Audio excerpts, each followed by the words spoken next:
we've talked some on Google Plus, and I've wanted to kind of meet you in real life-ish and see what's going on with you, and have you tell us a little bit about yourself first. Okay. My name is Daniel Pritchett. I live in Memphis. Been here since 2005 or so. I'm a developer, currently working for a company called Fred's, doing business intelligence development. We've got 600-700 retail stores, and we bring in data from the retail stores into a big mainframe, and my job is to take some data out of that into a larger data warehouse and then build reports off of it. So there's a lot of different steps involved. I mostly do the data architecture, but more fun to me, I guess, is all the scripting I do at the margins in Python and Ruby and JavaScript. So as far as tech goes, that's the sort of thing that really gets me excited to talk about. Yeah. So it's I mean, obviously all the developers here agree with this, but you've got to learn more than just the one thing you do most. You know, you end up doing a lot of everything, I guess. Right. So Daniel, you before you were at Fred's, you went to the University of Alabama, so you are our rival here in Knoxville, Tennessee, I suppose. Yes. But congratulations are in order for your national championship. So hey, thanks a lot. When I was in school, we didn't get anywhere close to that. It's pretty neat now, though. It is. It was a good game, and for you guys at least, not for LSU. But I'm not a big sports guy, so I won't get too much into that. So Daniel, what brought you over to Memphis originally? Well, I was coming out of grad school, and my wife Chandler was looking for a master's program in fine arts to study painting, and she wound up entering the MFA program at the University of Memphis. And I asked a professor if he knew of any job openings or alumni connections in Memphis, and he found somebody working at International Paper, which is a Fortune 100 company in the area. And that guy had been through the same MIS undergrad program I went through. I never met him, but I did wind up meeting him, and he got me connected with people at International Paper. And I worked there about 5 years. Okay, cool. Yeah, so were you doing similar kind of stuff at International Paper? Yep, it was business intelligence there, but we used an SAP system, and our BW team had 20 or 30 people, so we had fairly narrowly defined roles. But now at Fred's, the BW team has one person, and I get to put my hands on a lot of different things, and that's pretty fun. Yeah, no kidding. So what are the big challenges in development and designing of these big data structures like this? Because, you know, I mean, I work, and some of these guys may work with that stuff, but I work with smaller stuff as in websites, individual site data gathering, which is nothing compared to big data. So what are the unique challenges to that? Well, I think the biggest challenges are usually spring up out of your budgetary concerns. Say if you've got International Paper is probably easier to use for examples. We had a bunch of factories that were printing out or creating paper and cardboard boxes all day. So we're running, say, 100 paper machines for 24 hours a day, 7 days a week. And that generates a lot of data that's all logged to this transactional system. But then from a business warehouse perspective, you have people who want to do more broad-reaching strategic reports on that. So they want to say, of our 100 paper machines, which ones are being more efficient than average or less efficient than average. And so you can imagine how you do a single report on that, where you go out and pull all your data for each machine and then do some calculations and come up with a sorted report. But the idea behind business intelligence reporting is that you come up with a bunch of different possible reporting elements and import it all and pre-calculate it on a regular basis. So they're generating gigabytes worth of data every day, and then overnight we have to bring it in and compact it into a pre-aggregated format. So we'll summarize and multiply out certain things so that when somebody decides, oh, I want to see performance in District 7 by these people on Tuesdays for the last 6 months, they can run that report in 20 seconds rather than all day.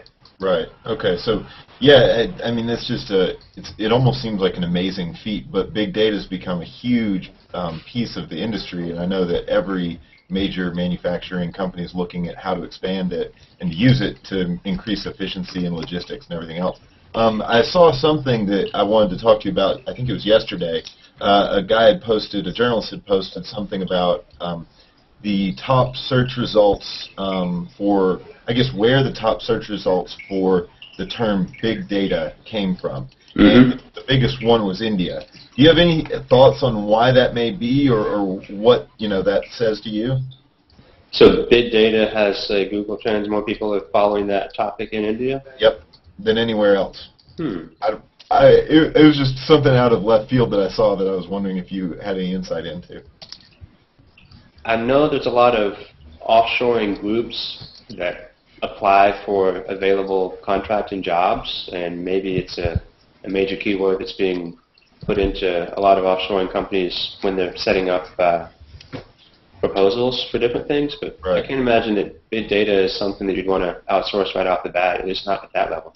Right. I think that was interesting too, because I think that you would assume people would start here doing it before they move that kind of thing offshore. But anyway, so along those lines with business data, where do you kind of see it going down the line? I mean, we're getting more and more access to data. So what kind of big things do you see coming down in the future? Well, I think the biggest is the move away from single big iron systems to more distributed stuff like Hadoop. And I'm posting a link in the chat on the side to an article that I really like about Yahoo and the history of Hadoop and how it applies to a lot of companies. There's a great example in there of eBay that started I want to say they started out with a couple of hundred machines in a Hadoop cluster just as a trial basis, and then within a year they increased it by a factor of 5, and now they claim it's a cornerstone of their business. Just the types of processes they can do and the data that they can harvest is something they can't give up. And I think that a lot of companies are still more focused on big iron. Say, the SAP system I used at my last job, it was somewhat distributed, but it wasn't really scalable to the same degree something built on, say, AWS might be, Amazon Web Services. Right. And I think that type of design is going to slowly branch out, or I guess spread out from just big internet companies like Yahoo and eBay out to every company. And there are plenty of service providers vying to become the company that helps other companies with smaller IT departments figure that stuff out. Yeah, that was kind of the next topic I was going to bring up was cloud stuff. So that fits right kind of into this.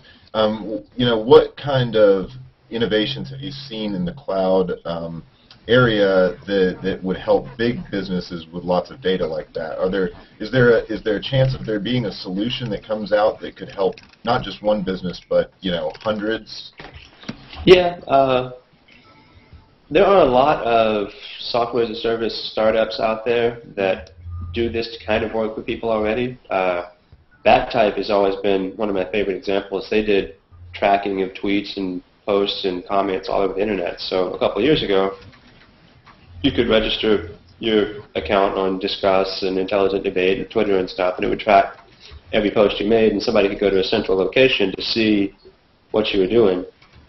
And so that type of thing is kind of a specialized consumer-focused startup, but there are other companies doing things like that. There's some Y Combinator companies, I think Mixpanel is one, where they set up ways for external sites to stream feeds of all the interaction on their website to Mixpanel. So I guess it's similar to Google Analytics, except designed to be more flexible, and you can do more stuff on the back end. You just send them the data, and they'll track it for you and give you reporting options. So that is what is easiest for companies to get into now. But I think long term, this tweet I just shared from the CTO at Amazon, yesterday they released something called the Dynamo database.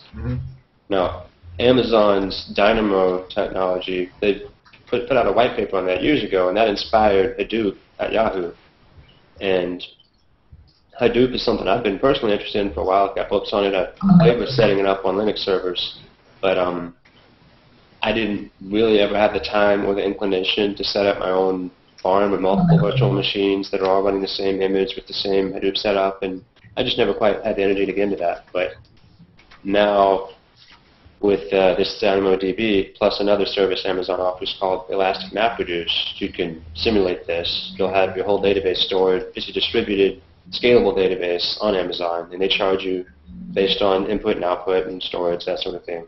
Okay. And then Elastic MapReduce is the data processing arm of a service like Hadoop. So given that you have this giant, scalable, responsive database, you want to, I don't know, maybe you've tracked every click on your web page for the last 2 years. You want to see what happens at 3:07 p.m. on Wednesdays. So you could fire up a MapReduce job to go find every record, discard it if it's not from Wednesdays, discard it if it's not from 3:07 p.m., and you've got your filter data set. That's a MapReduce job.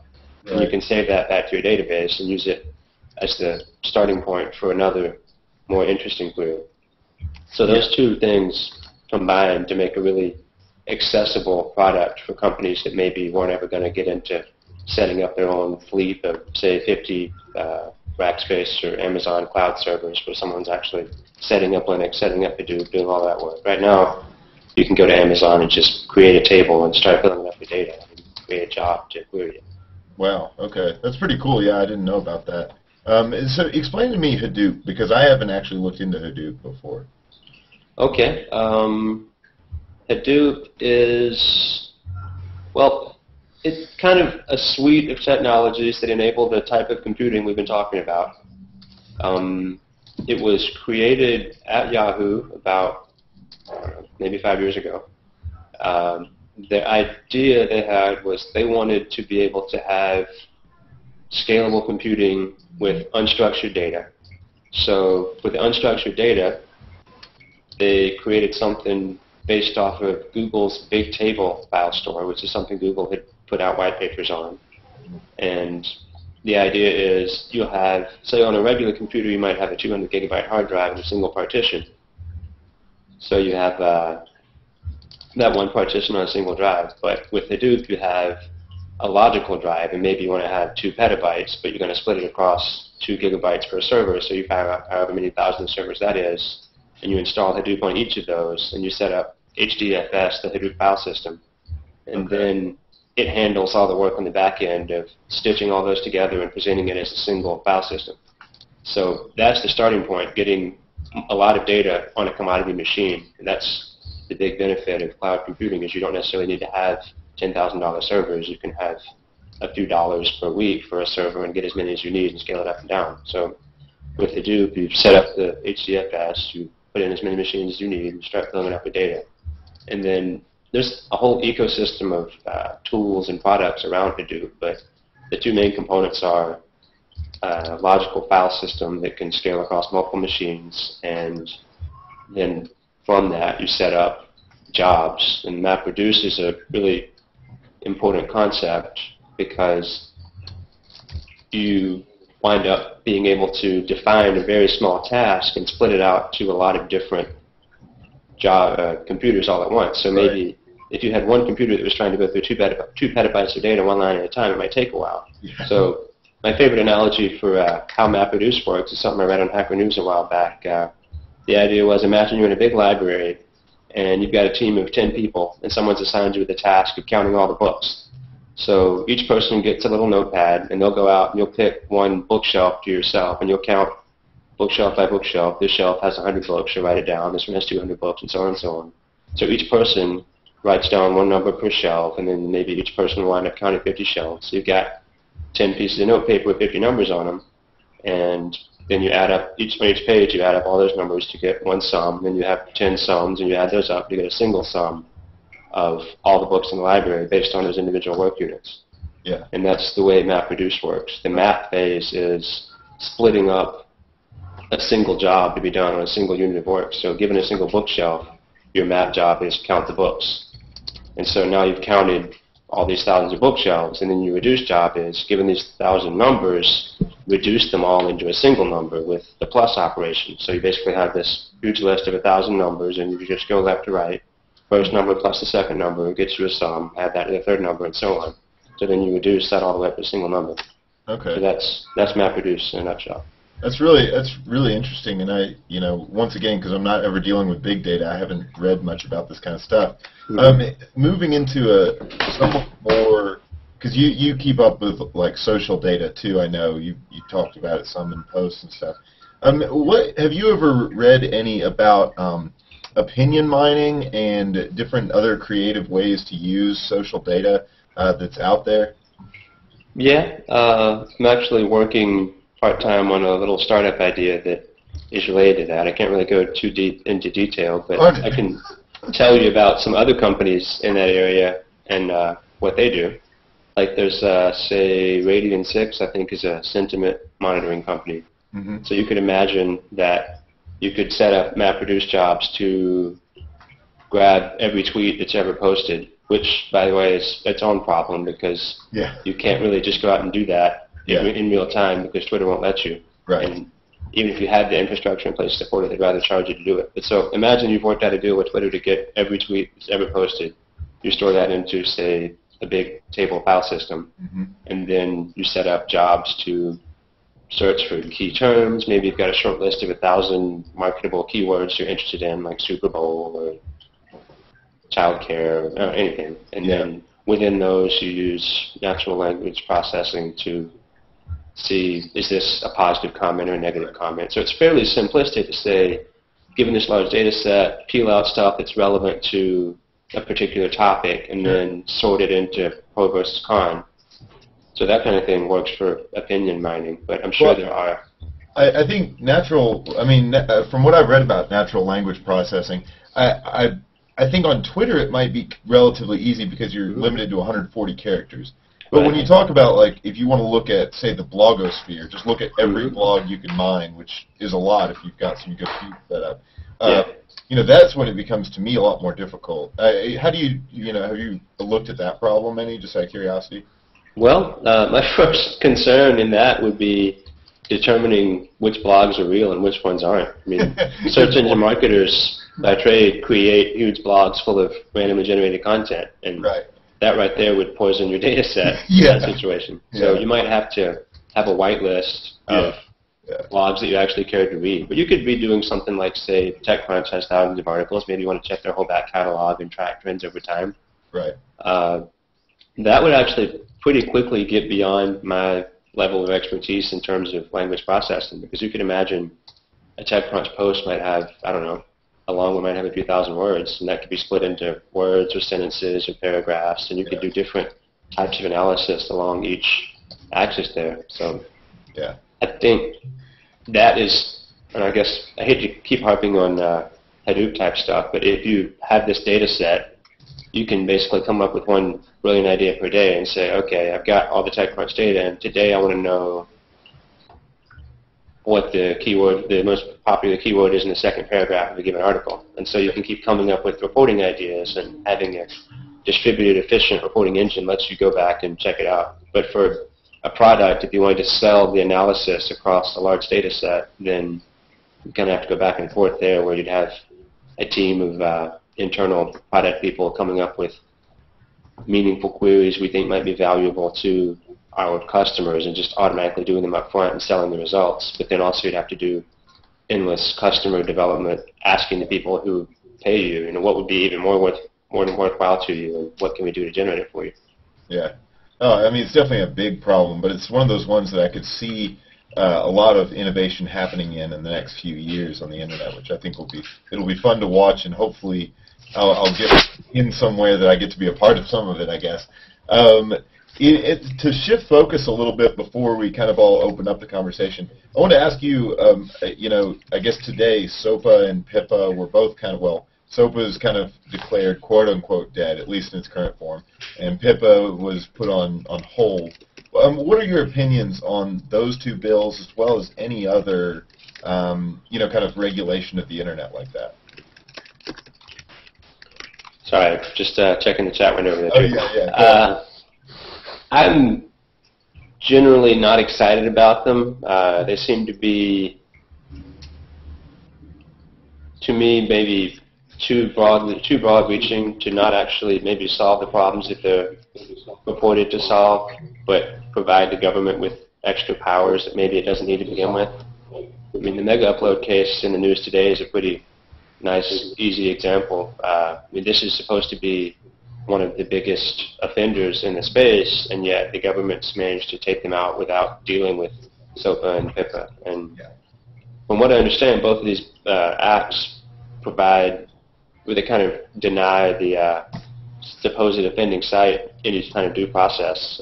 If someone with any kind of copyrights to their name decides that they have a plausible case for claiming your site is hosting their content, they submit a request, and then from what I understand, the government just disables your DNS entries or redirects them to some landing page, and then your entire site goes offline. So I think the big problem to me is just the lack of due process in taking a whole site offline based on one person's claim when that claim maybe doesn't have a high enough barrier in terms of due diligence.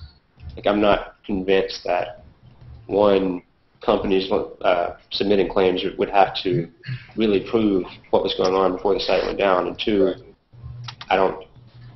mostly I just don't trust the enforcement. As a developer, I like to do small incremental changes. You throw out this giant poorly specified program, it's going to have lots and lots of unexpected consequences. But if you do one small thing at a time, it's a lot easier to keep track of what's going on. Right. Yeah, I know that's a funny way to look at it, but you're right. And I'm wondering, I do think there is something that needs to be done about sites like Mega Upload being so easy to get to and so prominent on the internet, because there are tons of them, torrent sites, all that stuff. And it is, when a company has a copyright on a product, I think people should pay for it. But I also think the recording industry needs to be making progressive movement towards offering their content in a way that people want to get it, which is online and streaming. So in that perfect world imagination that we have, what would be your fix for that whole problem? Do you have a good idea about that? To fix? Well, I guess to appease both the people who create content and the people who want to get it at least for a decent price, a fair price. I have never really put that question myself before. I think to a certain extent it's sort of like trying to hold a handful of sand in your hand and being mad when a few grains slip out of the side. From a content producer's perspective, I think you can still make money online if you go to where your customers are and engage them and provide them with a reason to want to buy your stuff, if only to support you, and an easy way to do it. So you provide a product people want and a low-friction way to buy it, then I think that'll work. But on the other hand, trying to ensure that your easily reproducible digital goods are never reproduced without your consent is just not possible. Right. And I don't know if that problem will ever go away. Yeah, that's probably true. Well, that's kind of all the questions that I had prepared, so I want to open it up to everybody in the audience to just talk. So if you guys have questions, go ahead and shout them out, and we'll go around. And you can also say your own responses to any questions I asked, obviously. So if anybody's got anything, go for it. They're totally impressed. Nobody wants to say anything? I'm so sad. No, this is that, well, the one thing I already mentioned in chat is that, well, the DMCA, I mean, there was a big fuss about it, around 2000. This whole DMCA bill was going to destroy the internet.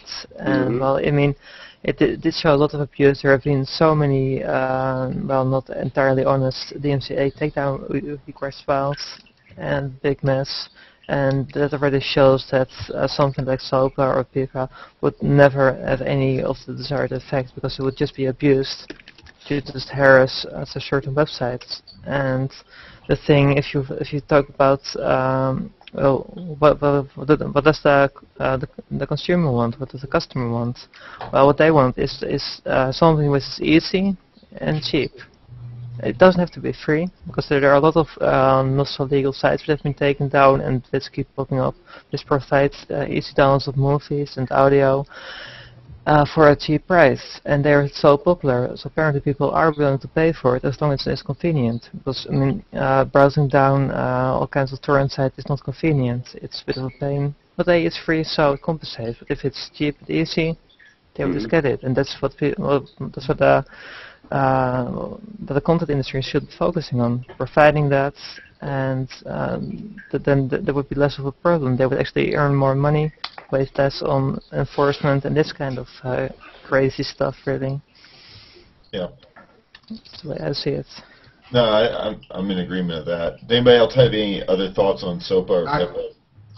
Christian, go ahead. Well, I have an opinion on Carl's question about the music, the RIA, the MPA. I think for the most part, the music pirating has been, at least in the U.S. and Europe. It'll be interesting to see the new numbers, but I think they're going to be in a huge decline. Because for the most part, the music industry is kind of getting it. You know, with things like Spotify and Pandora and the iTunes store and the Amazon MP3 store, I think now we can get all the music that we want without having to pirate it. I know that I haven't downloaded in ages because there's not a need. Anytime I want to listen to a song, I can just use one of those legal avenues to do so. Well, I think the main problem is that the movie industry still doesn't get it. With the draconian DRM standards, and the fact that what I think is needed is a change in how we view ownership of content.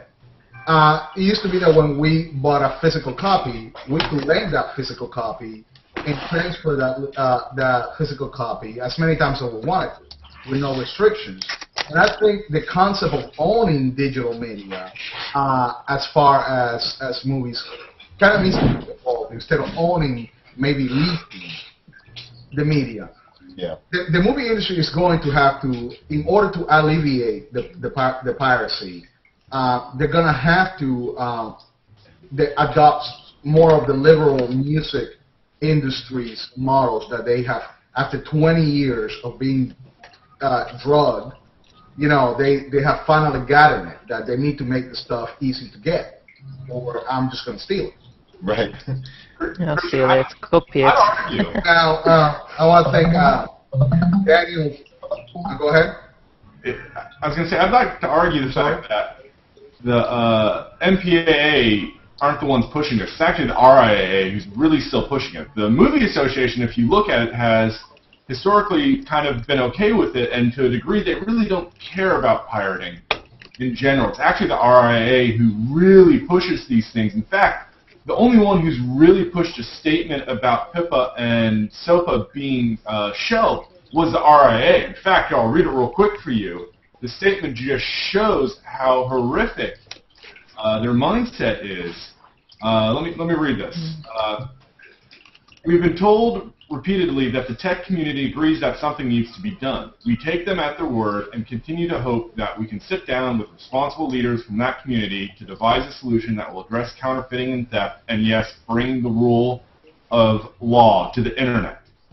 The MPAA hasn't even responded. They just kind of shrugged. The RIA, on the other hand, immediately turned around and issues this, which is just a horrific statement in and of itself. To be honest, to me and from what I know, the MPAA just really couldn't care less. To the degree, to use that sand analogy that was used, the amount of grains slipping out does not wholly affect them, and they could care less. Because it's really tough to pirate the movies in a way that they care about. Because what they really care about are people going into movie theaters and physically pirating a movie that hasn't been released.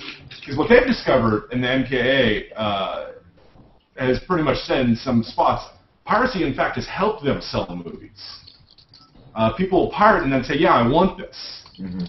Where the RIA, on the other hand, just flat out attack everyone. For Lord's sakes, they've sued children and dead people. When we talk about abuse of power, it's the RIA here who's going to just slam every little person that they can here for someone seeing something on YouTube. They would slam them. The MPAA, on the other hand, if you acted out a movie scene instead of doing something, they'd probably try and say, okay, well, more revenue for our movie eventually. Well, I'm not arguing about who's pushing it. I'm just saying who has the problem with content distribution at the moment. The MPAA the RIAA is trying to solve a problem that no longer exists with all the avenues that we have for.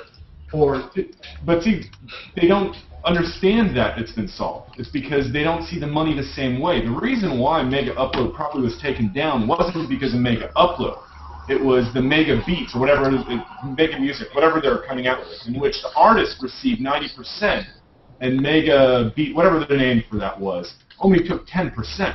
And the record label themselves were completely cut out. Yeah, it is. That was about to be launched. So, oh, wait a minute. suddenly they upload and all their ventures are taken down. Oh, that seems really interesting. That does seem convenient. Slight coincidence. Convenience that happens. I mean, here I'll put my tinfoil hat on. I can wear it in the form of a stormtrooper helmet if you prefer. Right. And you're going to have to put that on at some point because I want to see it on. After my rant here, I'll wear it for the rest of the time. But here, clearly, what we're all saying is something that no one else keys in on. The issue here isn't that piracy occurs. Yes, piracy occurs, and we need to find a way. Open Act is a pretty good way to do something about it because it cuts off funding. Well, great. RIA and MPAA are more concerned about the little people. They want to be able to knock them off real quick. And of course, we've seen that happen in YouTube, and we've discovered that they abuse it in YouTube. So that all leads me to believe that, and they legally have a right to, because the way copyright law is written right now, if I say the same speech as Martin Luther King, I'm violating the copyright. Yep. Okay. Post an article about that a while ago. You need to pay $10 to actually watch that speech. Yeah, it's $10 just to speak it. So hey, you know. Same with singing Happy Birthday. Yes. Oh yes, absolutely. Happy birthday. So clearly, what it is our copyright laws in the United States are outdated. No way. Specifically compared to technology, copyright laws weren't ever intended to deal with technology and sharing, and we've become a very open and sharing world. So SOPA and PIPA need to be shelved until copyright itself is rewritten. Right. Well, And that's an entirely new debate that I don't know that we need to. Sorry if I brought that up. I mean, I agree with you, but we'll try to keep this to kind of the technology topics, just for the sake of time. Yeah. So my comment to Daniel was going to be, I had a question for Daniel. And Daniel, what do you think of Bitly's approach to getting around Twitter's limits and their new analytics engine that they just announced this week coming out of beta? Well, I don't really know what Bitly's approach to getting around the limits might be, but I know that... Analyzing the links instead of the tweets itself. Oh, okay. Huh. So... I didn't even know that. Are you saying that Bitly doesn't actually monitor... Oh, so if people... They're analyzing the usage of links through their own service, which happen to be on Twitter. Okay. Exactly, and then later correlating the Twitter data together. It's a good idea. There's right now, if you go to any Bitly link, you can add a plus to the end of the URL, and you can see a graph of how many people have clicked on it and when and where. And then, obviously, on the back end, they've got scientists crunching that data to get any kind of information out of it they can. It's a neat way to add a complementary service to the Twitter ecosystem without directly competing with them. I know Twitter has their own link shortener, and I'm not really sure if they strip out Bitly links and replace them with t.co links, but it's a good idea. Currently, Twitter will rip out anything and shorten it itself. So any of their official apps will de-shorten it into whatever was originally sent there. What they're doing now, and they're rolling out ever so slowly, is everything sent into the Twitter sphere is going through their own URL shortening service, which is then sent through basically the same concept of virus checking and content checking. It's kind of really nasty. They've really upset some of the developers, I know. Yeah. That sounds like people who take Amazon referral links and strip out the referral URL and put their own in, so they can steal your blog traffic and redirect it and make a penny off your readers. That's weird. Well, from what I read this week, they can quite accurately predict future sentiment, depending on what time of day you actually tweet something. Right. So I thought it was very interesting. Yeah, but that sounds perfectly plausible. I know Google has said that they can predict flu outbreaks just by tracking certain queries in certain areas. I've worked with a client with the CDC, and we were looking at that through social media monitoring, where we were able to help them track health updates. Right. Yeah, I think that's pretty neat. And Facebook, I don't know if Facebook will outwardly claim it, but you can pretty regularly hear people asserting that Facebook can track the rise and fall of a relationship better than the people in the relationship can, just by seeing who you're talking to, whose pictures you're looking at, and what you do day to day. Wow, that's frightening. That's crazy. I do know that you can now. There are some softwares out there that you can predict the sex of the person and the age of the person just by reading the tweets. It can pretty accurately tell you sex, age, and geographic location. By the context of their words. Yeah. I would want to see that for myself. Yeah, we'll try that out. Let's see. Well, along those lines of big data, I'm curious because I've got a couple of Android developers and we've got Daniel here who works with big data. I'm curious to hear about what companies are saying, Daniel, that they might be able to use Android devices or iPhone devices, a mobile device, to access this data, or at least pieces of it.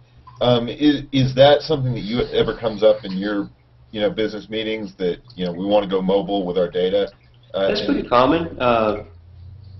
The data that I tend to work with is usually medium term. It's strategic data rather than tactical. It's not, say, from a retail store, you could say, this particular store is running low on this product in the middle of the day, let's get them an emergency shipment. That's more tactical stuff.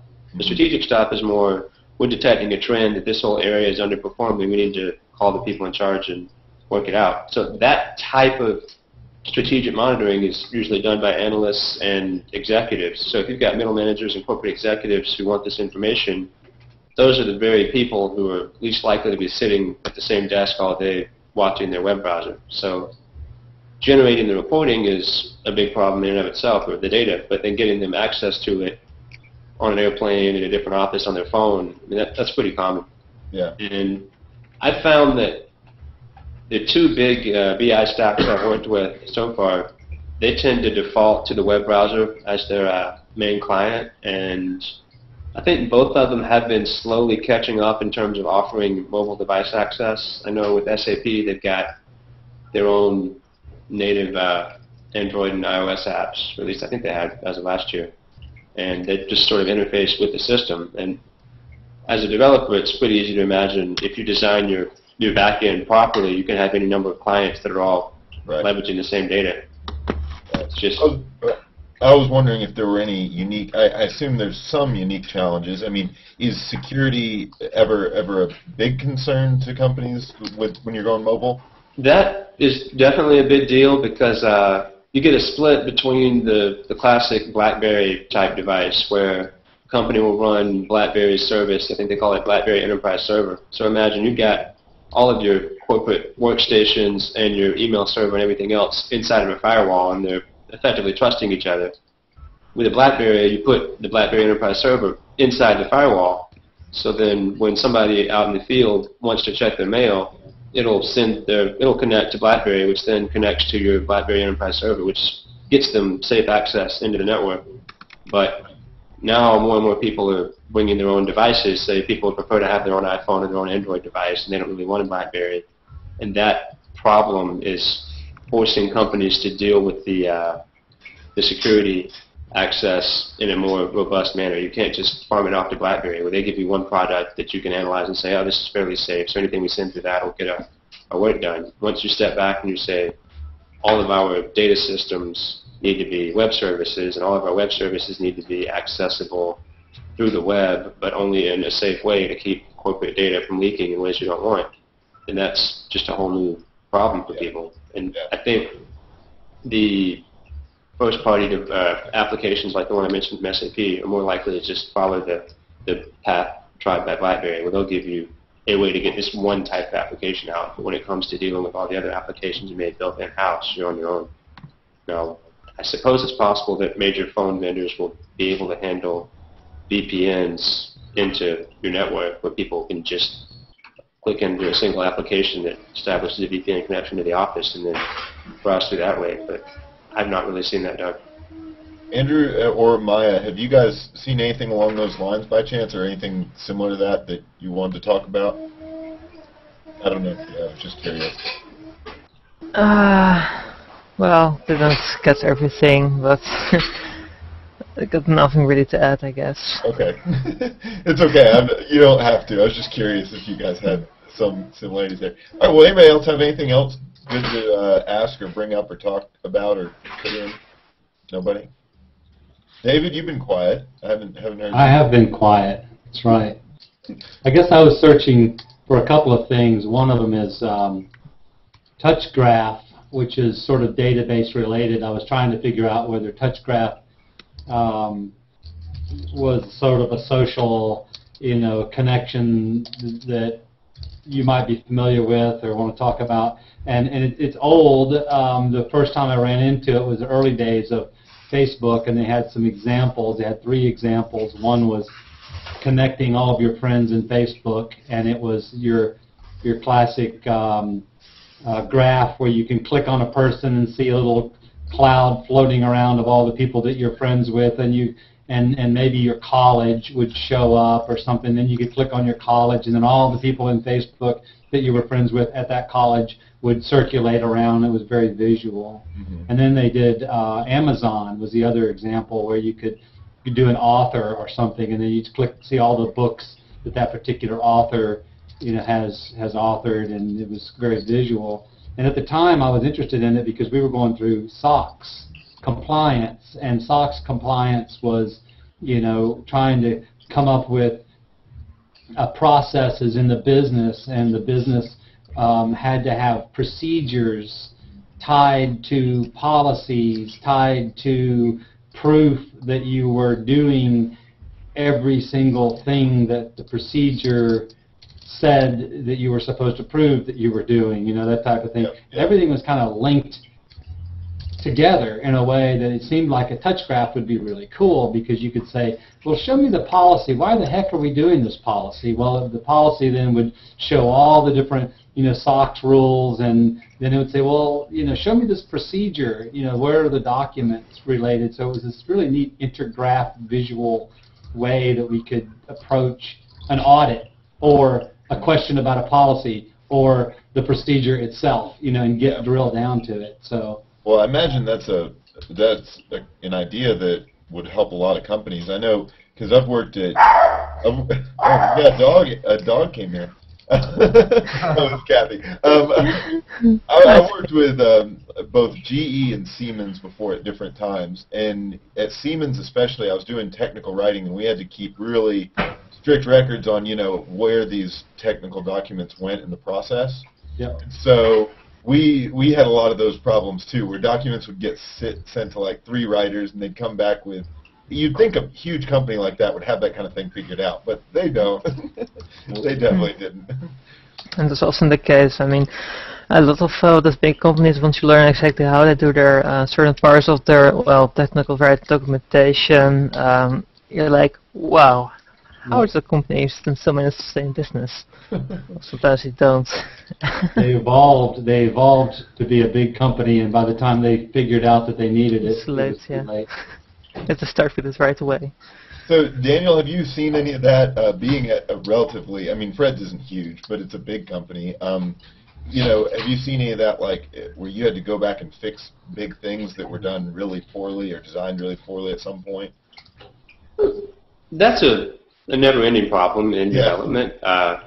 Anything that's overspecified, maybe you come up with new requirements that I guess I had a problem this morning where I designed a particular application after several discussions with the end user, and we discussed that we were tracking a particular type of event that takes 2 weeks, and my whole application is designed around these being 2 weeks, and my data retention policies go out to maybe 2 months, because I figured that would be enough of a breathing room. But now they've got some 9-month events, and I got some dirty looks in the meeting, like why didn't I just decide to store a year's worth of data just in case, because everybody knows we have 9-month events. And, that sort of thing, it never ends, and you got to keep a good attitude about it and make sure that people understand what decision you make and why, and that as long as you keep a good attitude about it and work collaboratively with people rather than taking an adversarial stance, it's usually okay.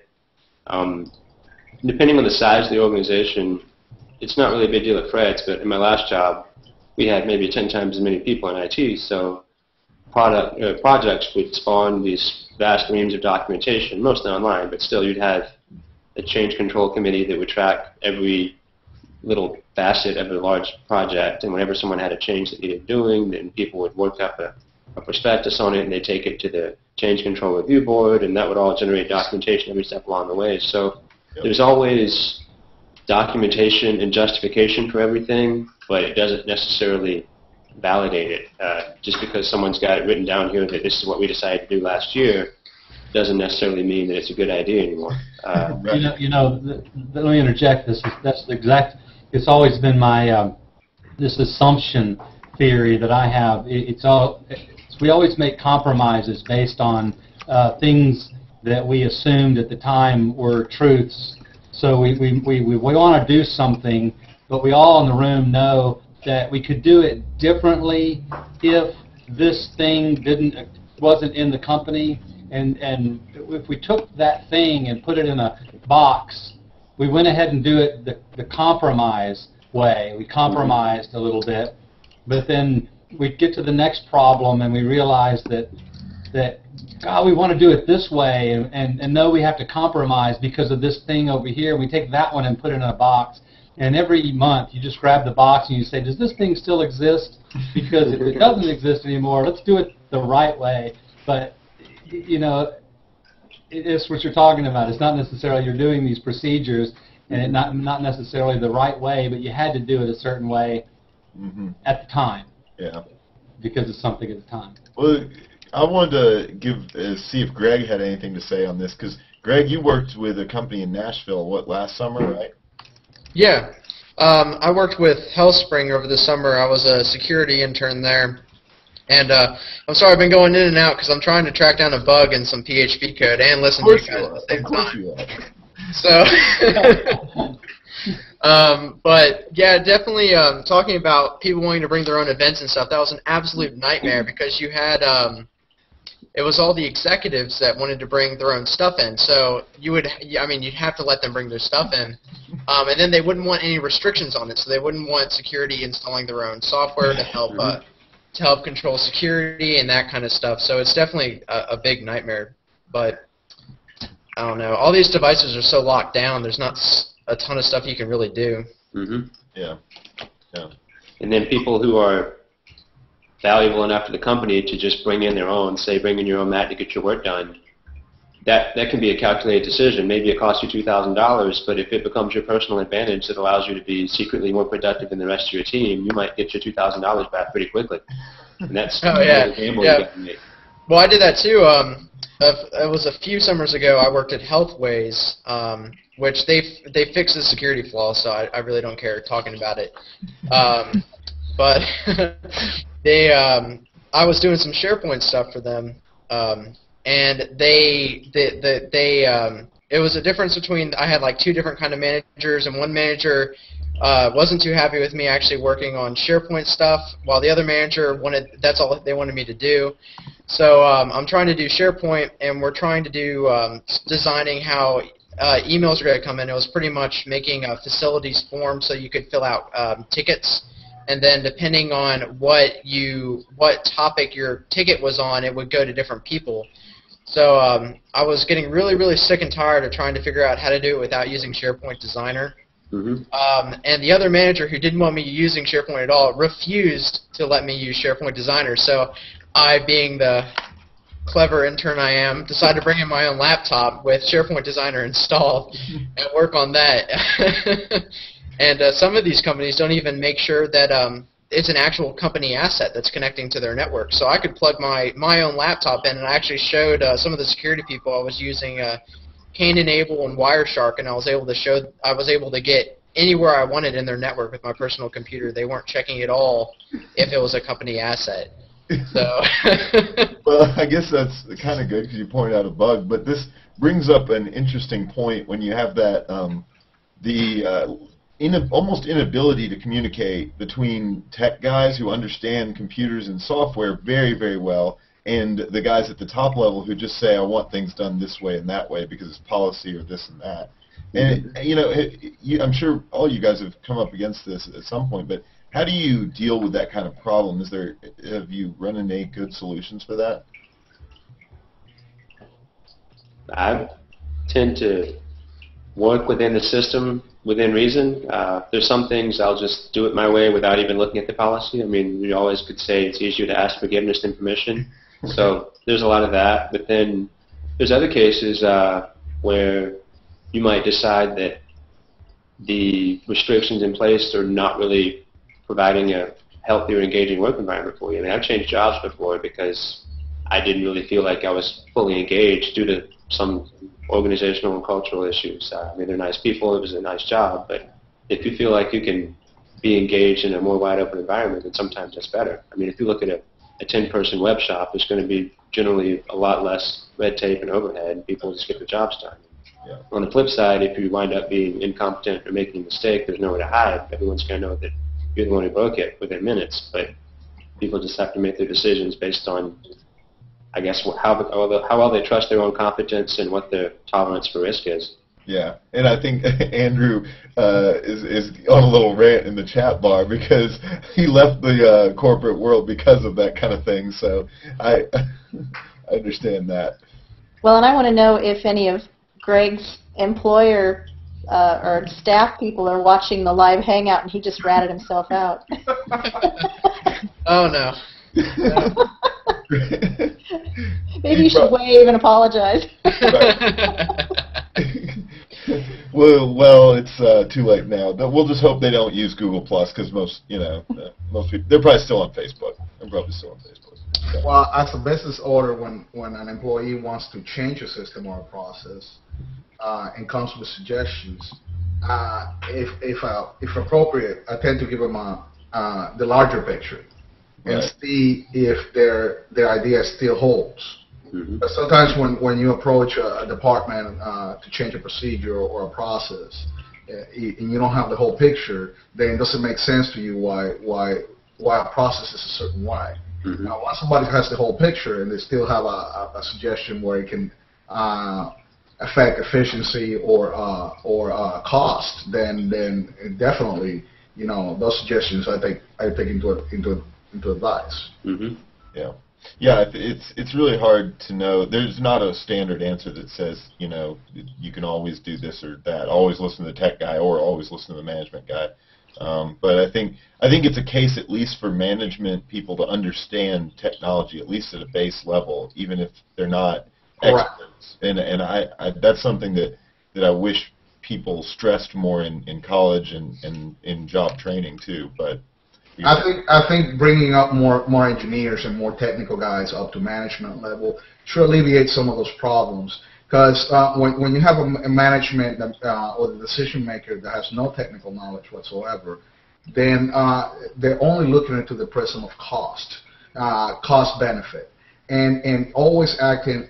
All the decisions come from a reactionary place instead of a proactive place. Mm-hmm. The only time you're going to get a middle management or a management that has no technical knowledge to invest in new technology or change processes is when they're hit.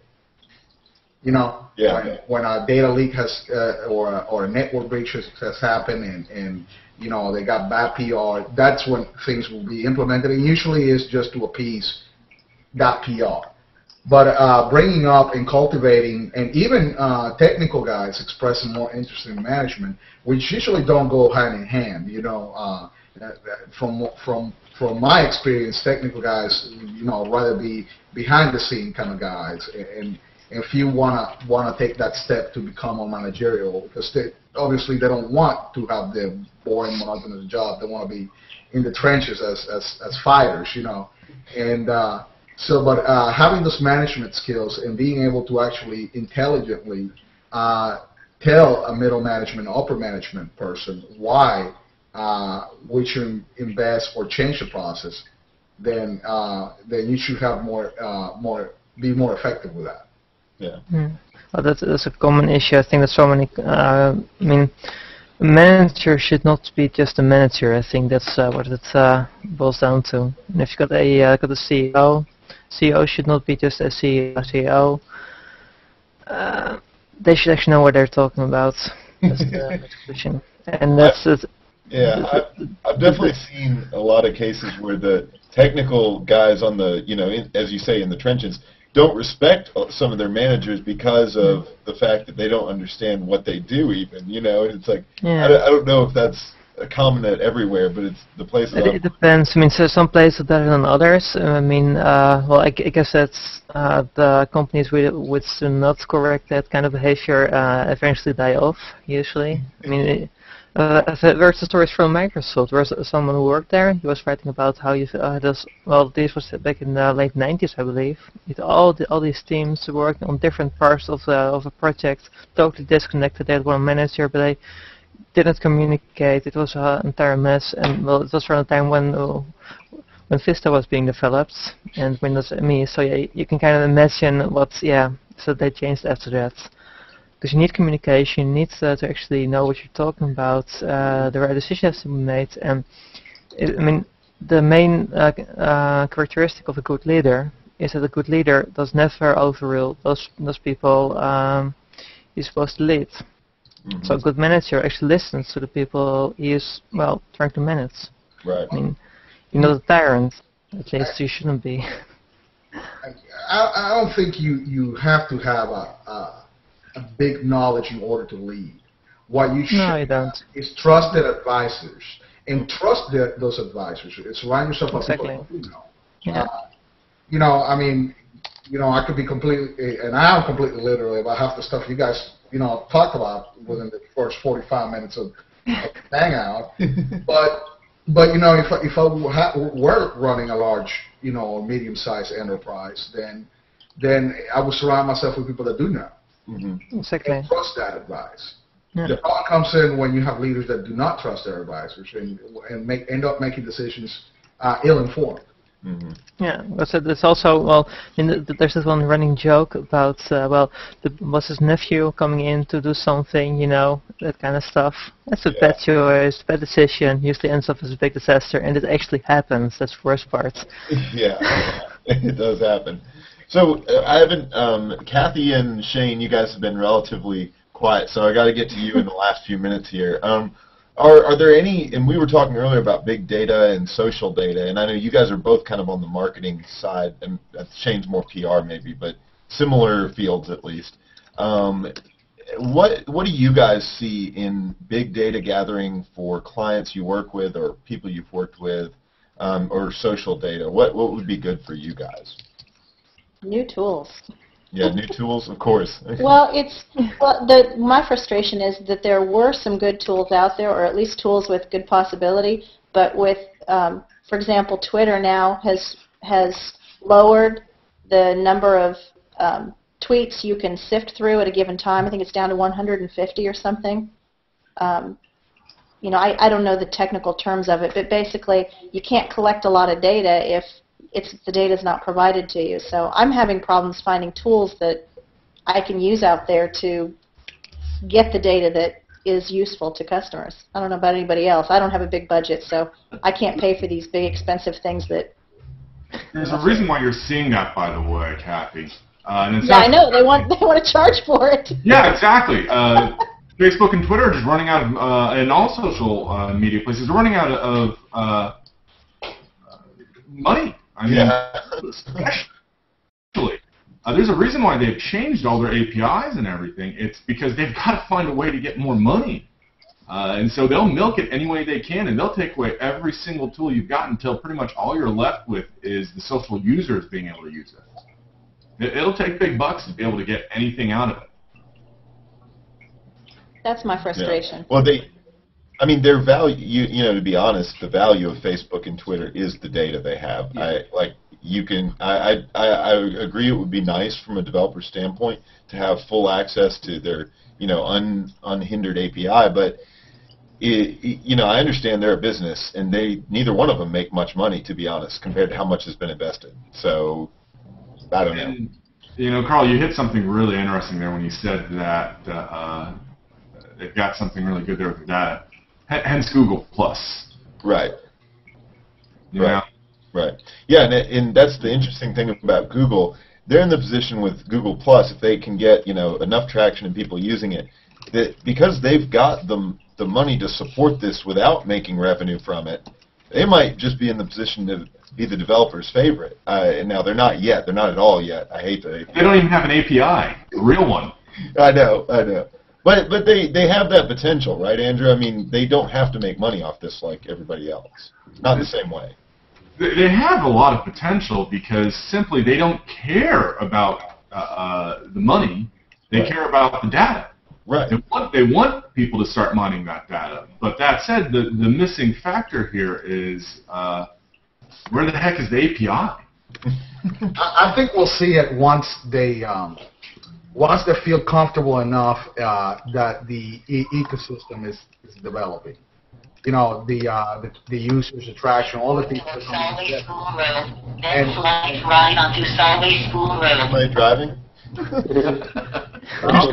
You should not hang out and drive. It is dangerous. That's worse than texting and driving, I'm pretty sure. Maybe.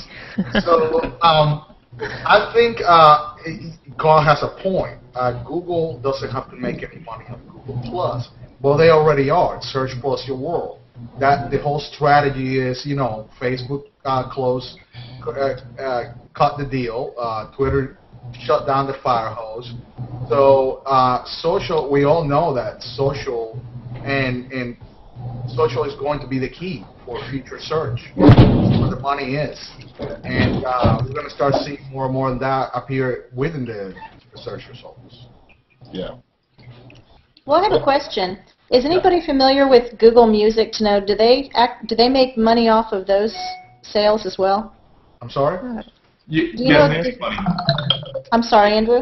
They struck a deal with each label. Google does make a certain portion of money off that. I mean, at least in their music store they do. Okay. As for the streaming locker, no, there's no money to be made there. Is someone playing with reindeer? I had to click the button. I didn't know. I've never seen it before. We'll do it. Yeah. There we go. There we go. That's a better hat than mine. I like it. Trooper. Well, I got to take a screenshot of this. Well, let me throw something new out here before the conversation totally wraps up. We're talking about using social media data for the benefit of business. One of the areas that I'm trying to expand in that I found really helpful is to look at some of these forums like Quora and LinkedIn and some of the other places and use those as focus groups that rather than pulling in focus groups and forming focus groups that cost a lot of money and then trying to get people to talk about something that at that moment might not be their passion, if you can jump into conversations using existing conversations that have been started, it's a great place to use that as a focus group. Yeah, that's interesting. Does Quora have an API? They're still in like beta, so I doubt they do. Never looked. Everything is in beta or alpha. Yeah, I mean, which I don't know why they are. It works. I mean, call it a release. I guess. I don't know, whatever. Well, Kathy, have you tried to use the Google Docs survey tool to create? I have not. You know, that's is for what you do, and kind of maybe not focus groups. Or if you had a set of people that you could poll to get the answers that you were looking for, it's a light, inexpensive way for you to do so. Creating your own service with the Google Docs and sharing those. Mm-hmm. Yeah, Google Docs is relatively new to me, so I'm still learning all the different things you can do with it. I've been using SurveyMonkey and Survey Gizmo. Okay. Yeah. I feel so old-fashioned at the moment because I don't use Google Docs. I don't use anything Google except I even use the IMAP interface of Gmail because I don't like using the webmail interface. I don't use anything of that. I mean, it feels so completely like, I'm probably younger than most of you guys here, so, wow. Yeah, new. Supposed to be hip and with this stuff. Yeah, I don't know. I'm a bit conservative, I guess. I mean, it's all like, well, yeah. I mean, I get a point of some things of that, but on the other hand, I'm like, well, I mean, I like my old-fashioned forums and old-fashioned blogs. I mean, I remember when blogs were modern. They were the new thing. They were new, not long ago. Oh yes. Yeah. It was only like 10 years ago, maybe. Welcome back into mainframe computing. Right. I love mainframes. Guys, I have to get off here, but y'all are well. I think you can. Well, it may end actually. No, it won't. No, it won't. It won't end. Okay, It'll never end. So you are all welcome to stay, but I've got to do some more, send out some emails and do some work tonight. So real work. Well, your time. I know. I have to leave too, so. But I was going to at first thank Daniel for his time. Thank you very much, Daniel, for coming on. Hey, thank you.